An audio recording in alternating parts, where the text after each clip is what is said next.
নমস্কাৰ আপোনালোক সকলোকে পুনৰবাৰ টিকে মাইণ্ডৰ অন্য এটা ৰাতিপুৱাৰ ধামাকাদাৰ খবৰলৈ স্বাগতম জনাইছো। অন্য দিনৰ দৰে আজিও আপোনালোকৰ কাৰণে দিনটোৰ কেবাটাও গুৰুত্বপূৰ্ণ খবৰ লৈ আহিছো। ভিডিঅ'টো প্ৰথমৰ পৰা শেষলৈকে চাই থাকিব। তো বন্ধু বান্ধৱীসকল, আপোনালোকৰ দিনটো কেনেকুৱা গৈছে, সপ্তাহটোৰ প্ৰথম খবৰ তো লাইক এটা কৰিবলৈ একেবাৰেই নাপাহৰিব আৰু শেষলৈকে চাই থাকিব। বহুকেইটা খবৰ কিন্তু লাভ কৰিব আপোনালোকে আজিৰ এইটো ভিডিঅ'ত। আগবাঢ়িছো আজিৰ প্ৰথমটো খবৰ ফালে। যেতিয়া নেকি কোনো এখন চৰকাৰে তেওঁলোকৰ বাজেটবিলাক ঘোষণা কৰে, বাজেট ঘোষণা কৰাৰ পাছত বাজেটবিলাক আমি যেতিয়া নেকি দেখা পাওঁ, তেতিয়া এনেকুৱা লাগে যেন এই বাজেটবিলাকৰ পৰা আমাৰ দুখীয়া মানুহবিলাকৰ কি সুবিধা হ'ব, এই বাজেটবিলাকে আমাক দুখীয়া মানুহবিলাকক কেনেকুৱা ধৰণৰ সহায় কৰিব, ইয়াৰ প্ৰশ্ন উদয় হয়। আপোনালোকৰ মনত বাৰু প্ৰশ্ন উদয় হয় নে নহয় নাজানো, কিন্তু মোৰ মনত এটা প্ৰশ্ন উদয় হয় যেতিয়াই নেকি বাজেটবিলাক দেখোঁ চৰকাৰৰ, তেতিয়া এটা বিৰাট ডাঙৰ প্ৰশ্ন উদয় হয় যে এইখন বাজেটৰ পৰা আমাৰ দুখীয়া শ্ৰেণীৰ মানুহবিলাকৰ কি লাভ হ'ব। আমি দিনক দিনে দেখা পাইছোঁ যে বস্তুৰ দাম বাঢ়ি গৈছে, ধনী মানুহ ধনী হৈ গৈছে, দুখীয়া মানুহ দুখীয়া হৈ গৈছে। দুখীয়া মানুহৰ হাতত পইচাৰ অভাৱ ঘটিছে, দুখীয়া মানুহৰ ঘৰ দুৱাৰ ভাঙি অৱস্থা নাইকিয়া হৈ গৈছে, মাটি বাৰী বিক্ৰী কৰিব লগা হৈছে, আৰু আনফালে ধনী মানুহৰ সা সম্পত্তিৰ তালিকা, সা সম্পত্তিৰ লিষ্ট দিনক দিনে বাঢ়ি গৈছে। তো সেই সময়ত এটা খবৰ ওলাইছে যে দেশৰ সম্পত্তি কিছুমান নিৰ্দিষ্ট মানুহৰ হাতত আছে, মানে দেশৰ অধিকাংশ সম্পত্তি দেশৰ কিছুমান নিৰ্দিষ্ট মানুহৰ হাতত আছে, য'ত নেকি অধিকাংশ মানুহে বৰ্তমান সময়ত দুবেলা দুমুঠি খাবৰ কাৰণে যুঁজিব লাগে, দুবেলা দুমুঠি খাবৰ কাৰণে যুঁজিব নোৱাৰে। আৰু এই অৱস্থা যদি হৈ থাকে তেনেহ'লে আমাৰ গণতন্ত্ৰৰ কাৰণে বা আমাৰ ভাৰতীয়ৰ কাৰণে এইটো এটা বিৰাটেই বেয়া চিন বুলি জনাইছে। আৰু এইষাৰ কথা কৈছে ন্যায়াধীশ B.R. গাভাই।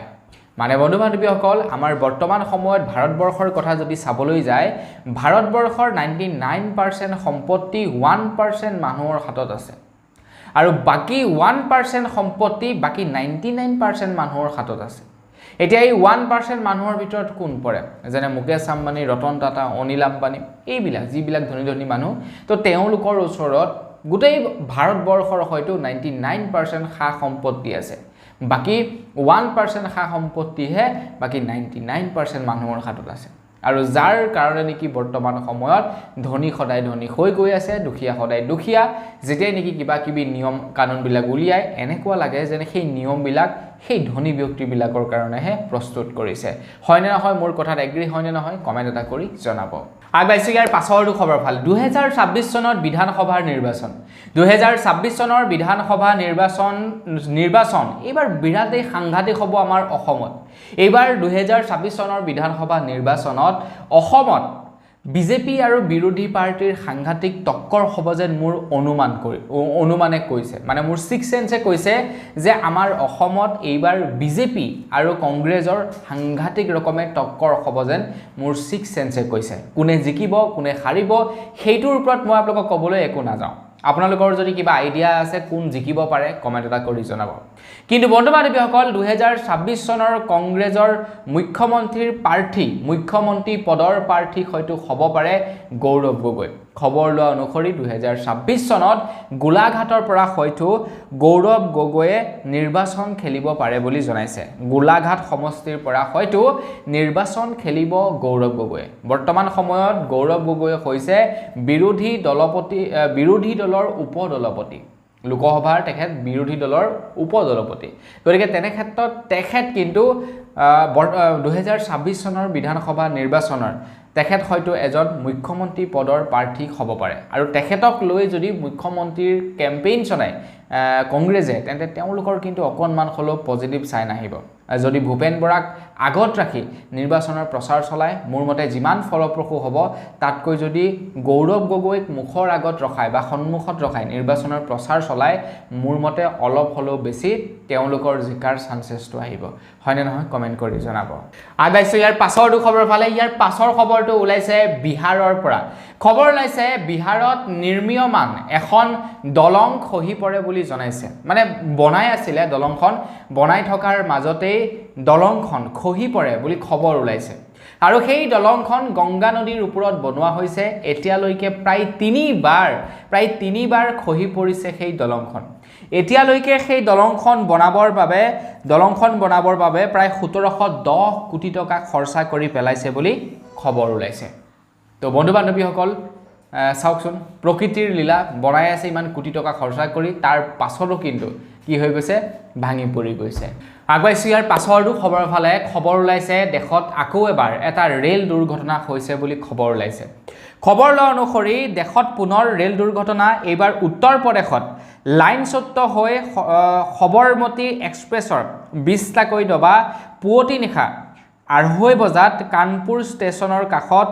বাগৰি পৰে বুলি খবৰ ওলাইছে ৰেলৰ চিৰিৰ পৰা প্ৰায়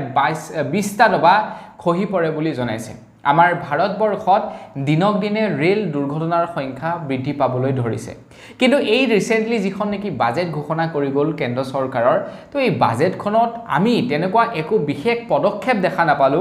যে ৰেল বিভাগটোক কেনে ধৰণৰ টনকিয়াল কৰিব লাগে যি নেকি এক্সিডেন্ট হৈ আছে সেই এক্সিডেন্টৰ পৰিমাণটো কেনেকৈ হ্ৰাস কৰিব লাগে মানে কেনেকৈ নাইকিয়া কৰিব লাগে এইবিলাকৰ ওপৰত কিছু পদক্ষেপ লোৱা আমি দেখা নাপালো আৰু দিনক দিনে আপোনাৰ ৰেল দুৰ্ঘটনাৰ সংখ্যা বৃদ্ধি পাবলৈ ধৰিছে আমাৰ ভাৰতবৰ্ষত আগবাইছো ইয়াৰ পাছৰটো খবৰ ফালে ইয়াৰ পাছৰ খবৰটো ওলাইছে শিৱসাগৰৰ পৰা বিৰাটে এটা ইন্টাৰেষ্টিং খবৰ ওলাইছে মই আপোনালোকক ইয়াৰ আগৰ খবৰটো জনাইছিলো যে শিৱসাগৰত এতিয়া প্ৰায় 30টা আঞ্চলিক সংগঠনে মিলি এটা নতুনকৈ নিয়ম বনাই দিছে শিৱসাগৰবাসীৰ কাৰণে এতিয়াৰে পৰা শিৱসাগৰত কোনো ধৰণৰ বনিয়াই মাটি ক্ৰয় কৰিব নোৱাৰিব মানে যিসকল নেকি বাহিৰৰ মানুহ অসমত আহি আছে তেওঁলোকে মাটি ক্ৰয় কৰিব নোৱাৰিব কেৱল খিলঞ্জীয়াইহে মাটি ক্ৰয় কৰিব লাগিব বুলি জনাইছে তেখেতে যি নেকি চেম্বাৰ্ছ অফ কমাৰ্চ আছে চেম্বাৰ্ছ অফ কমাৰ্চৰ সৈতে তেওঁলোকে মিটিং কৰে আৰু সেই মিটিঙত বিশেষকৈ শৃংখল চলিহাই কেইটামান মানে বিৰাটেই সাংঘাতিক কথা কয় যি কেইটা নেকি বিৰাটেই মানে মন চুই যোৱা কথা তেখেতে কৈছে যদিহে কোনোবা লোকে বনিয়াক মাটি বিক্ৰী কৰে মানে বাহিৰা মানুহক যদি মাটি বিক্ৰী কৰে তেন্তে তেওঁলোকৰ ওপৰত ব্যৱস্থা ল'ব এতিয়া সেই 30টা সংগঠনে আৰু তাৰ লগতে শৃংখল চলিহাই কৈছে যে শৃংখল চলিহাই কেতিয়াও কোনো কাৰণতে নিৰ্বাচন নেখেলে যাৰ কাৰণে নেকি তেখেতক মাৰৱাৰী বিহাৰীৰ ভূত নালাগে যদি কোনোবা মাৰৱাৰী বিহাৰীয়ে বেয়া কাম কৰে তেনে তেখেতলোকক চাই ল'ম বুলি কৈছে অকল সেয়াই নহয় মাৰৱাৰী যুৱ সংঘনে কি বুলি কিবা যুৱ ছাত্ৰ সংগঠন নে কি বুলি এটা শিৱসাগৰত বোলে গড় লৈ উঠিছে গতিকে খুব সোনকালে সেইটো ভাঙি পেলাব লাগিব বুলি জনাইছে যদি ভাঙি নেপেলায় তেন্তে তেওঁলোকৰ ওপৰত ব্যৱস্থা ল'ব বুলি জনাইছে তেওঁলোকৰ সংগঠন কৰক ৰাজস্থানত বা বিহাৰত অসমত তেওঁলোকৰ সংগঠন নচলিব বুলি জনাইছে আৰু তাৰ লগে লগে যিবিলাক দোকান নেকি আপোনাৰ বিহাৰী মাৰৱাৰী য'ত নেকি এটাও অসমীয়া ল'ৰা নাই তো তেওঁলোককো এটা সতৰ্কবাণী দিছে তেওঁলোকেও এতিয়া তাতে অসমীয়া ল'ৰা ৰখাব লাগিব কাম কৰিবৰ কাৰণে তো শৃংখল চলিহাই বিৰাট ষ্ট্ৰিক্টলি জনাই দিছে গোটেই মানুহবিলাকক তো দেখা যাওক কি হয় কি নহয় শিৱসাগৰৰ মানে হেৰিটো আৰু চেঞ্জ হয় নে নহয় আমি অনাগত সময়ত দেখা পাম আৰু এই যিটো নেকি জোজ অসমৰ প্ৰত্যেকখন ডিষ্ট্ৰিক্টতে মোৰ মতে থাকিব লাগে আগবাইছো ইয়াৰ পাছৰটো খবৰ ফালে বিদ্যুৎ বিভাগ বা এতিয়া স্মাৰ্ট মিটাৰৰ ওপৰত গোটেই অসমতে প্ৰতিবাদ চলি আছে প্ৰায়বিলাক জায়গাত খবৰ ওলাইছে যে স্মাৰ্ট মিটাৰ অহাৰে পৰা কাৰেণ্টৰ বিল বেছিকৈ আহিছে মানে বেছিকৈ ৰিচাৰ্জ কৰিব লগা হৈছে অকল সেয়াই নহয় তাৰ লগে লগে এনেকুৱা ধৰণৰ খবৰ খাতিবিলাক ওলাই পৰিছে আপোনাৰ কাৰোবাৰ যদি আগতে 100 বা 150 টকাত কাৰেণ্টৰ বিলেৰে হৈ গৈছিল এতিয়া 2000-3000 টকা ৰিচাৰ্জ কৰিব লাগে এনেকুৱা ধৰণৰো আপোনাৰ বহু ধৰণৰ আমি খবৰ শুনা পাওঁ আৰু কিছু জায়গাত এনেকুৱা হয় 24 ঘণ্টা 48 ঘণ্টা পৰ্যন্ত কাৰেণ্ট নাথাকে কাৰেণ্টে লুকা ভাকো খেলি থাকে এতিয়া আমাৰ ইয়াতো সেই একেই অৱস্থা এতিয়া আমাৰ কি হয় আপোনাৰ ইনভাৰ্টাৰ আছে বা বহু লোকৰ ইনভাৰ্টাৰ আছে যাৰ কাৰণে নেকি আমি গম নাপাওঁ লাইনটো কেতিয়া গ'ল কেতিয়া আহিলে কিন্তু যি সকলৰ ঘৰত নেকি নাথাকে তেওঁলোকেহে বুজি পায় যে কাৰেণ্টটোৱে কিমান ডিস্টাৰ্ব দিয়ে এই গৰমৰ সময়ছোৱাত তো ল'ৰাটোৱে পঢ়িবলৈ ল'ব কাৰেণ্টটো যাব পঢ়িব নোৱাৰে ভাতগিটা খাবলৈ ল'ব কাৰেণ্টটো যাব ভাতগিটা খাব নোৱাৰে এনেকুৱা অৱস্থা APDSLৰ এনেকুৱা অভদ্ৰামী আৰু সেই বিষয়ে যদি আপোনালোকে কমপ্লেইন কৰিবলৈ যায় তেনে APDSLৰ যিসকল নেকি কৰ্মকৰ্তা আছে তেওঁলোকে আপোনালোকৰ ওপৰতে অভদ্ৰ আচৰণ কৰিব তো বন্ধু বান্ধৱীসকল ধেমাজিত ইয়াৰ ওপৰতে প্ৰতিবাদ সাব্যস্ত কৰি আছুৰ তৰফৰ পৰা আছুৱে জনায় যে APDSLে যি নেকি বৰ্তমান অসমৰ ৰাইজৰ ওপৰত এনেকুৱা ধৰণৰ ধেমালি কৰি আছে সেই ধেমালি বন্ধ কৰিব লাগিব আৰু যেতিয়াই নেকি কোনো এজন ব্যক্তিয়ে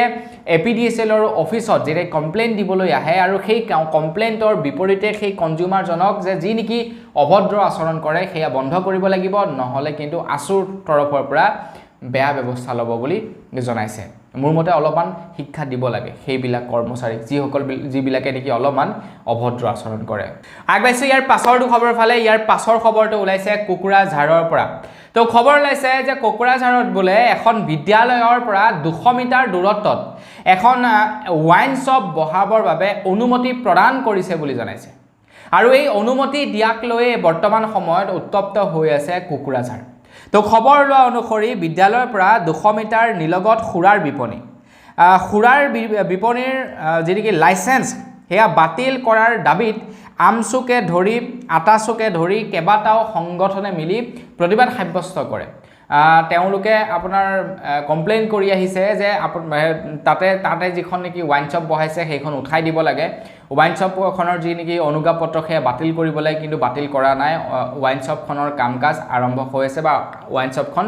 চলি আছে তো সেই কাৰণে তেওঁলোকে কি কৰিছে এতিয়া প্ৰতিবাদত নামিছে তো যিসকলে মানে লাইসেন্স বিলাক দিয়ে তো তেওঁলোকেও চাব লাগে যে পইচাৰ কেইটকামান পইচাৰ লালসাত পৰি তেওঁলোকে এনেকুৱা জায়গাত ওয়াইন শ্বপ দি নিদিব যাৰ ফলত নেকি অকণমান ক্ষতি হ'ব পাৰে হয় না নহয় তো সেই বস্তুটো অকণমান চাব লাগে অফিচাৰ বিলাকে বিষয়া বিলাকে আগবাইছো ইয়াৰ পাছৰটো খবৰৰ ফালে আমাৰ অসমত বোলে 1.8 মেগাৱাটৰ সৌৰ শক্তি মানে সোলাৰ পেনেল ইতিমধ্যে আমাৰ অসমত সংস্থাপন কৰিছে বুলি জনাইছে অসমৰ মুখ্যমন্ত্ৰী ডক্টৰ হিমন্ত বিশ্ব শৰ্মাদেৱে ডক্টৰ হিমন্ত বিশ্ব শৰ্মাদেৱে জনাইছে অসমত স্থাপন কৰা হৈছে ছাদৰ ওপৰত প্ৰায় 1.08 মেগাৱাট সৌৰ শক্তি ক্ষমতা অসমৰ মুখ্যমন্ত্ৰী ডক্টৰ হিমন্ত বিশ্ব শৰ্মাই আজি সেউজ শক্তি দিশত এক উল্লেখযোগ্য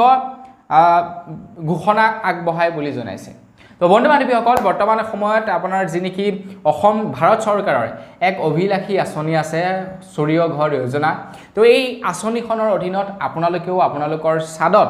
সোলাৰ পেনেল বহাব পাৰে তো সোলাৰ পেনেল বহালে সেই সোলাৰ পেনেলৰ পৰা আপোনালোকে গোটেই ঘৰখনৰ কাৰেণ্ট ব্যৱহাৰ কৰিব পাৰে এতিয়া অসমৰ মুখ্যমন্ত্ৰী ডাঙৰীয়াদেৱেতো কৈছে যে আপোনালোকক প্ৰায়খিনি পইচা অসম চৰকাৰ আৰু কেন্দ্ৰ চৰকাৰে দি দিব আপোনালোকে নাম মাত্ৰ কেইটকামান পে কৰিলেই আপোনালোকৰ ঘৰৰ ছাদত সোলাৰ পেনেল লাভ কৰিব আগবাইছো ইয়াৰ পাছৰটো খবৰৰ ফালে ইয়াৰ পাছৰ খবৰটো ওলাইছে কলকাতাৰ পৰা আপোনালোকেতো বৰ্তমান সময়ত নিশ্চয় জানে যে কলকাতাৰ এগৰাকী ডক্টৰক প্ৰায় 20 জন পাখণ্ডই মিলি ধৰ্ষণ কৰে আৰু ধৰ্ষণ কৰিছে সেই গৰাকীক লাষ্টত মানে মাৰিয়ে পেলায় এই খবৰটো আপোনালোকে হয়তো নিশ্চয় শুনিছে যাৰ কাৰণে নেকি গোটেই ভাৰতবৰ্ষ জুৰি যিমানখিনি নেকি ডক্টৰ আছে সকলো ডক্টৰে মিলি 24 ঘণ্টাৰ ধৰ্মঘট কৰিছিল কেৱল যি নেকি ইমাৰ্জেন্সিৰ সিচুৱেশ্যন আছে সেই ইমাৰ্জেন্সিৰ সিচুৱেশ্যনতহে ডক্টৰ থাকিব বাকি নৰ্মেল যিবিলাক নেকি চিকিৎসা তাত ডক্টৰ সম্পূৰ্ণৰূপে নাথাকিব ডক্টৰে ধৰ্মঘট কৰিছিল 24 ঘণ্টাৰ বাবে তো খবৰটি আপোনালোকে নিশ্চয় জানে এই সন্দৰ্ভত এই কেইদিন পুৰা খুব চৰ্চিত হৈ আছে আমাৰ অসমৰ লগতে গোটেই ভাৰতবৰ্ষতে বৰ্তমান সময়ত এই আন্দোলন চলি আছে সেই যি নেকি 20 জন পাখণ্ড সেই 20 জন পাখণ্ডক শাস্তি দিব লাগে আৰু চৰকাৰে এইটো এটা কঠোৰ নিয়ম বনাব লাগে বা এইটো নিশ্চিত কৰিব লাগে যাতে অনাগত সময়ত কোনো মহিলাৰ ওপৰত কোনো পাখণ্ডই চকু দিব নোৱাৰে তো বন্ধু বান্ধৱীসকল এতিয়া খবৰ ওলাইছে মধ্যপ্ৰদেশৰ পৰা মধ্যপ্ৰদেশৰ উচ্চ ন্যায়ালয়ে জনাইছে যে চিকিৎসকৰ যি নেকি অনিৰ্দিষ্টকালীন ধৰ্মঘট আছিলে সেয়া অবৈধ বুলি ঘোষণা কৰিছে মধ্যপ্ৰদেশৰ উচ্চতৰ ন্যায়ালয়ে 24 ঘণ্টাৰ ভিতৰত উত্তৰ বিচাৰিছে ডক্টৰসমূহৰ পৰা তেওঁলোকে যে আপোনাৰ কাম বাদ দি তেওঁলোকে আন্দোলনত বহিলে সেইটোক অবৈধ ঘোষণা কৰিছে মধ্যপ্ৰদেশৰ চৰকাৰে আৰু চৰকাৰে নহয় বেয়া নাপাব মধ্যপ্ৰদেশৰ চৰকাৰ নহয় মধ্যপ্ৰদেশৰ উচ্চতৰ ন্যায়ালয় আৰু 24 ঘণ্টাৰ ভিতৰত ইয়াৰ উত্তৰ বিচাৰিছে ডক্টৰসমূহৰ পৰা তো বন্ধু বান্ধৱীসকল আপোনালোকে কি ভাবিব এইটো বৈধ নে অবৈধ কমেণ্ট এটা কৰি জনাব আগবাইছো ইয়াৰ পাছৰটো খবৰ ফালে ইয়াৰ পাছৰ খবৰটো ওলাইছে বাংলাদেশৰ পৰা খবৰ লৈ অনুসৰি বৰ্তমান বাংলাদেশত বোলে আমাৰ ভাৰতৰ হিন্দুসকলৰ ওপৰত নিৰ্যাতন চলাইছে বুলি খবৰ ওলাইছে অকল সেইয়াই নহয় হিন্দুৰ মঠ মন্দিৰো ভাঙি পেলাইছে বুলি তেনেকুৱা ধৰণৰ খবৰ ওলাইছে এটা কিমান দূৰ সঁচা কিমান দূৰ মিছা এই সন্দৰ্ভত নাজানো কিছুমান খবৰ ওলাইছে আকৌ বাংলাদেশত হিন্দু পুৰা সুৰক্ষিত আছে হিন্দুৰ মঠ মন্দিৰ হিন্দুৰ ঘৰত গৈ সুৰক্ষা দিয়া হৈছে আকৌ আনফালে আকৌ নিউজত দেখা পাইছো যে হিন্দুৰ ওপৰত অত্যাচাৰ চলোৱা হৈছে হিন্দুৰ মঠ মন্দিৰ ভাঙি পেলাইছে এটা কোনটো সঁচা কোনটো মিছা এইটোৰ বিষয়ে ক'ব নোৱাৰি কিয়নো ভাৰতবৰ্ষত বৰ্তমান গদি মিডিয়াৰ অভাৱ নাই গতিকে সেই সময়ত প্ৰকৃত নিউজটো চাবলৈ পোৱাটো অকণমান কঠোৰ বা কঠিন বাকি যি কি নহওক এতিয়া খবৰ ওলাইছে যে বাংলাদেশৰ মুখ্য উপদেষ্টাগৰাকীয়ে ভাৰতৰ প্ৰধানমন্ত্ৰী নৰেন্দ্ৰ মোদী ডাঙৰীয়া দেৱলৈ ফোন কৰি বাংলাদেশৰ হিন্দুসকলৰ সুৰক্ষা দিয়াটোত আশ্বাস দিয়ে মানে বাংলাদেশৰ যিজন নেকি মুখ্য উপদেষ্টা তো তেখেতে প্ৰধানমন্ত্ৰী ডাঙৰীয়ালৈ ফোন কৰে আৰু জনাইছে যে আপুনি চিন্তা নকৰিব বাংলাদেশত থকা যিমানবিলাক হিন্দু আছে হিন্দুক আমি সুৰক্ষা প্ৰদান কৰিম বুলি জনাইছে গতিকে সেইয়াই খবৰবিলাক তেনেকুৱা ধৰণৰ ওলাইছে কোনটো খবৰ সঁচা কোনটো খবৰ মিছা এইটো মানে আপোনাৰ আইডেন্টিফাই কৰিবলৈ অকণমান মানে ভয় হৈ গৈছে আগবাইছো ইয়াৰ পাছৰটো খবৰ ফালে ইয়াৰ পাছৰ খবৰটো ওলাইছে উদয়পুৰৰ পৰা সৰু সৰু ল'ৰা ছোৱালীয়ে সৰু হৈ আমাৰ সমানৰ বুলি কৈছোঁ আৰু আমাৰ সমানৰ ল'ৰা ছোৱালীৰ কাজিয়াই কিমান ডাঙৰ ৰূপ ল'ব পাৰে বাৰু আপোনালোকে কওকচোন তো মইতো যথেষ্ট ডাঙৰ বাৰু মোৰ তুলনাত দিলে বেয়া হ'ব তো শিশুৰ কথাই কৈছোঁ যে শিশুৰ কাজিয়াই বোলে এতিয়া উদয়পুৰত এক বৃহৎ ৰূপ দি দিলে বুলি খবৰ ওলাইছে দুটা শিশুৰ মাজত কাজিয়া হয় আৰু সেই কাজিয়াৰ ফলত মানে আপোনাৰ দুটা ফৈদত মানুহ ভাগ হৈ পৰে আৰু তাৰ পাছত পুৰা হাংগামা লাগে হাংগামা লগাৰ পাছত খবৰ ওলোৱা অনুসৰি এতিয়া ইমানেই মানে সাংঘাতিক হ'ল কাজিয়াখন সেই কাজিয়াৰ ফলত ইণ্টাৰনেট বন্ধ কৰি দিব লগা হৈছে বহুত ঠাইত আপোনাৰ যান বাহন জ্বলাই পেলাইছে আপোনাৰ মল ভাঙি চিঙি পেলাইছে বুলি জনাইছে মাত্ৰ শিশুৰ কাজিয়াই ইমান ভয়ানক ৰূপ লৈ পেলালে আজিকালি ল'ৰা ছোৱালীবিলাকক চাওঁ আপোনাৰ বিৰাটেই উদ্ভণ্ডালি আপোনাৰ দেউতাকে কিনি দিয়া বাইকখন ল'ব ভাঙাকৈ চলাব গাড়ীখন চলাব মানে ডাঙৰ মানুহে যদি কিবা এটা কয় তো ডাঙৰ মানুহক উল্টাই ক'ব তোৰ টকাৰে চলাইছোঁ নেকি তোৰ টকাৰে খাইছোঁ নেকি আজিকালি মানে দুনিয়াখনেই তেনেকুৱা আগবাইছোঁ ইয়াৰ পাছৰটো খবৰ ফালে ইয়াৰ পাছৰ খবৰটো ওলাইছে প্ৰধানমন্ত্ৰীৰ মুদ্ৰা যোজনাৰ ওপৰত আপুনি যদি বিজনেছ কৰে তেন্তে প্ৰধানমন্ত্ৰীৰ মুদ্ৰা যোজনাৰ জৰিয়তে আপোনালোকে বেংকৰ পৰা ঋণ ল'ব পাৰে তো বন্ধু বান্ধৱীসকল এইবাৰ যিখন নেকি বাজেট ঘোষণা কৰা হ'ল এই বাজেটৰ আগলৈকে আপুনি যদি ক্ষুদ্ৰ ব্যৱসায়ী তো আপোনালোকে এপ্লাই কৰিলে ঋণ পাইছিলে কেৱল আপোনালোকৰ KYC কৰা হয় আৰু KYC কৰাৰ পাছত আপোনালোকক 10 লাখ টকালৈকে ঋণ প্ৰদান কৰে কিন্তু এইবাৰ এই 2024 চনৰ বাজেট ঘোষণা কৰাৰ পাছত নিয়ম চেঞ্জ কৰি দিছে এইবাৰ কি কৰিছে 10ৰ পৰা 20 লাখ টকা দিব বুলি কৈছে আগতে 1ৰ পৰা 10 লাখ টকালৈকে দিছিলে এইবাৰ 10ৰ পৰা 20 লাখ টকা দিব কিন্তু তাতে এইবাৰ কি কৰিব আপোনালোকে KYC কৰিয়ে পইচা লাভ নকৰিব আপোনালোকে যেতিয়া এপ্লাই কৰিব এপ্লাই কৰাৰ পাছত আপোনালোকৰ বিজনেছ আপোনালোকৰ দোকান চাবৰ কাৰণে আহিব বেংকৰ মানুহ ফিজিক্যাল ভেৰিফাই কৰিব ফিজিক্যাল ভেৰিফাই কৰাৰ পাছতহে আপোনালোকক পইচা দিব মানে আলটিমেটলি ক'বলৈ গ'লে আপুনি যদি ক্ষুদ্ৰ ব্যৱসায়ী তেন্তে পইচা লোৱাটো কথা ভাত দিয়ক চৰকাৰৰ পৰা আপোনালোকে ঋণ নাপায় আপোনালোকে ফাইনেন্সৰ পৰাই ল'ব লাগিব 20% 22% ইন্টাৰেষ্ট ভৰি আগবাইছোঁ ইয়াৰ পাছৰটো খবৰ ফালে এইখিনিতে এটা আমাৰ ভাৰতবাসীৰ কাৰণে ভাল খবৰ ওলাইছে অলিম্পিক খেলৰ কথা আপোনালোকে নিশ্চয় জানে তো আমাৰ ভাৰতবৰ্ষত কিন্তু এতিয়ালৈকে অলিম্পিক হোৱা নাই বা অলিম্পিক ভাৰতে কিন্তু এতিয়ালৈকে হোষ্ট কৰা নাই মানে অলিম্পিক খেলখন হৈছে এনেকুৱা ধৰণৰ ফিফা ৱৰ্ল্ড কাপৰ নিচিনা মানে অলিম্পিক খেলখন পাতিবৰ কাৰণে দেশখনে যিখন দেশে মানে পাতে সেই দেশখনে বহুত টকা খৰচা কৰিব লাগে দেশখনৰ আন্তঃগাঁথনি উন্নত কৰিব লাগে আৰু প্ৰত্যেক দেশেই অলিম্পিক পাতিবৰ কাৰণে সাহস নকৰে কাৰণ অলিম্পিক পতাৰ ফলত যিমান লাভ হয় সিমান লোকচান হোৱাৰ চান্সেছো থাকে লাভ কেনেকৈ হয় আপুনি অলিম্পিক খেল পাতিলে অলিম্পিক খেল পতাৰ ফলত আপোনালোকৰ দেশত টুৰিষ্টৰ সংখ্যা বাঢ়িলে টুৰিষ্টৰ সংখ্যা বঢ়াৰ লগে লগে অন্যান্য যিমানবিলাক নেকি ব্যৱসায় বাণিজ্য আছে সকলোবিলাক ডেভেলপ হ'ল আল্টিমেটলি ভাৰত চৰকাৰৰ ডেভেলপ হ'ল বা ভাৰতৰ ডেভেলপ হ'ল কিন্তু কেতিয়াবা আকৌ তাৰ ওলোটাটো হৈ যায় যদিহে টুৰিষ্ট নাহে যদি মানুহে খেল নাচায় তেনে কি হ'ব লোকচান হ'ব তো বন্ধু বান্ধৱীসকল খবৰ ওলাইছে যে অলিম্পিক 2036 চনত আমাৰ ভাৰতবৰ্ষত হোষ্ট কৰিব বুলি জনাইছে নৰেন্দ্ৰ মোদী ডাঙৰীয়াদেৱে জনোৱা অনুসৰি 2036 চনত আমাৰ ভাৰতবৰ্ষত অলিম্পিক খেল হ'ব মানে ভাৰতে 2036 চনত অলিম্পিক হোষ্ট কৰিব 2036 চনত আগবাইছো একেবাৰে শেষৰটো খবৰ ফালে একেবাৰে শেষৰ খবৰটো ওলাইছে গুৱাহাটীৰ পৰা তো কলকাতাত যি নেকি মহিলাৰ ওপৰত মানে মহিলা ডক্টৰৰ ওপৰত এক নিৰ্যাতন চলায় বা এক নিৰ্যাতনৰ কাণ্ড সংঘটিত হৈ যায় তো তাৰ পাছত এতিয়া জিএমচিএইচত এটা বিশেষ সুবিধা প্ৰদান কৰিছে মহিলা ডক্টৰ বা মহিলাৰ নাৰ্ছসকলৰ বাবে তো গুৱাহাটী মেডিকেল কলেজে কৈছে যে এতিয়াৰে পৰা মহিলা চিকিৎসকসকলক যাতায়াত কৰিবৰ বাবে চলিব বিশেষ বাহন নিশা 9 বজাৰ পৰা পুৱা 7 বজালৈ চলিব এই বিশেষ বাহন মহিলাৰ সুৰক্ষা কৰ্মী থাকিব বাহনত মানে সেই বাহনখনত পুলিচ প্ৰশাসন থাকিব মহিলা পুলিচ থাকিব যাতে কোনো পুৰুষে সেই বাহনখনত উঠিব নোৱাৰে বা কোনো সেই মানে বাহনখনত যাতে কোনো পুৰুষে আহি মহিলাৰ গাত হাত দিব নোৱাৰে তো তাৰ কাৰণে পুলিচ মহিলা কৰ্মী থাকিব সেই বাহনখনত তো জিএমচিএইচে লৈছে এই গুৰুত্বপূৰ্ণ সিদ্ধান্ত তো খুব ভাল পাইছো তো আপোনালোকেও লাইক এটা কৰি থৈ যাব তো বন্ধু বান্ধৱীসকল বস আজি ভিডিঅ' জনাবলগীয়া খবৰ ইমানকেইটা আছিলে খবৰকেইটা জানি কেনেকুৱা লাগিলে কমেণ্ট কৰি জনাব যদি ভাল লাগিলে লাইক এটা কৰিব চেনেল যদি ছাবস্ক্ৰাইব কৰা নাই ছাবস্ক্ৰাইবটো কৰি ল'ব পুনৰ এটা ভিডিঅ' লগ পোৱাৰ খালি ভিডিঅ' মাগিছোঁ ধন্যবাদ জয় অসম